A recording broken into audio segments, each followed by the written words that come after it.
Welcome to the best transportation from the Sanford Airport to Disney World.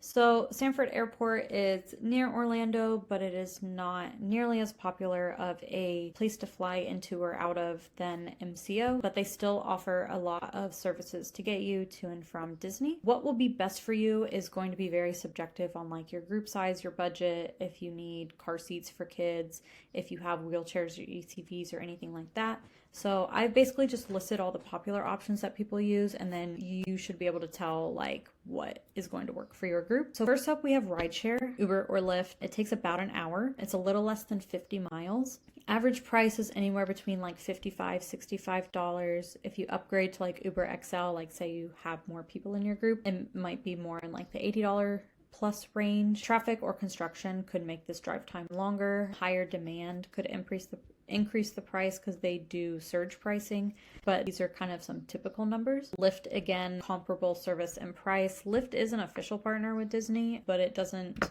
if you're not, at Disney using a minivan, it really doesn't make a difference which one you use. I always just check both and see which one's cheaper or quicker at the time. The benefit of these is that they are available 24/7. So no matter what time you're flying in, someone will be available. You usually don't have to wait more than like 10 minutes either. You can also use Uber Reserve. You can request your ride at least 2 hours in advance, all the way up to 90 days in advance.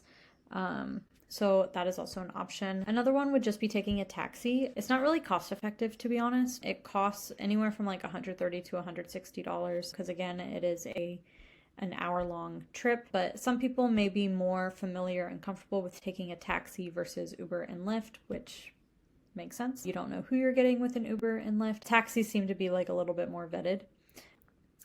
So yeah, taxis are an option, but I don't recommend it. Like even I would use Uber and Lyft as like my last resort before I would even go to a taxi. Another option is private transportation. I usually book these through Viator because it'll just show you a list of all different companies that are available. Here are some of the ones that are most popular in the area. So Orlando Shuttle Service, Orlando Sun Transportation, and Sanford Express. Most private transfers are anywhere from like $140 to $250 each way for just like a regular vehicle. And that's for like if you have like 1 to 5 people. They generally don't charge per person, but just for the transfer itself. So it doesn't really like matter how many people you have with you, whether you have 1 person or 5 people, they're going to charge you the same price. If you're traveling with like friends or with a group where everyone's paying separately and you split the cost, this can make it more cost effective for sure.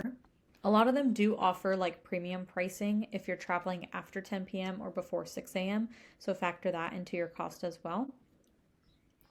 With some of them, car seats are included as long as you tell them in advance. With some others, there is a premium charge for that, so keep that in mind.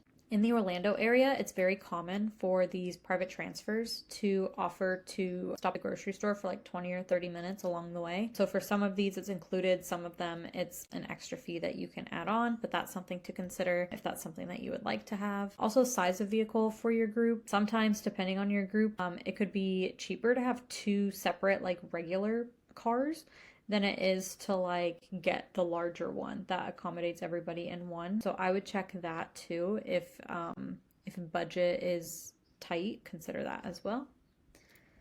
And then you could also rent a car. It's nice to have that freedom of transportation to kind of go wherever you need to and kind of on your own time. The Disney World hotels, you do get free parking, and then you get free parking at the theme parks if you are staying on property, so you wouldn't have to worry about that. You would just have to also consider not only just the rental car price on its own, but gas, tolls, potentially parking somewhere that's not Disney if you're not staying at Disney. And then also considering, the size of the rental car that's going to be needed to accommodate your group. The last thing is once you get to Disney and if you decided to take an option other than the rental car, I do have a guide on how to get around Disney using just Disney's transportation. A lot of it is very straightforward.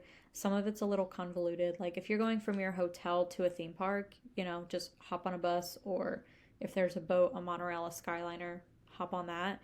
But if you're going from like one resort to another, some of them, there's not really a direct path. So you'll have to take a couple different things. So I show you all your different options for how to get around efficiently. And then lastly, I do have a guide. Again, it's just like a PDF download of how to get from point A to point B, no matter where you are at Disney, whether it's theme parks, water parks, resorts, or Disney Springs. It has everything in there all in one little download. And that is everything I have for getting from the Sanford airport to Disney World.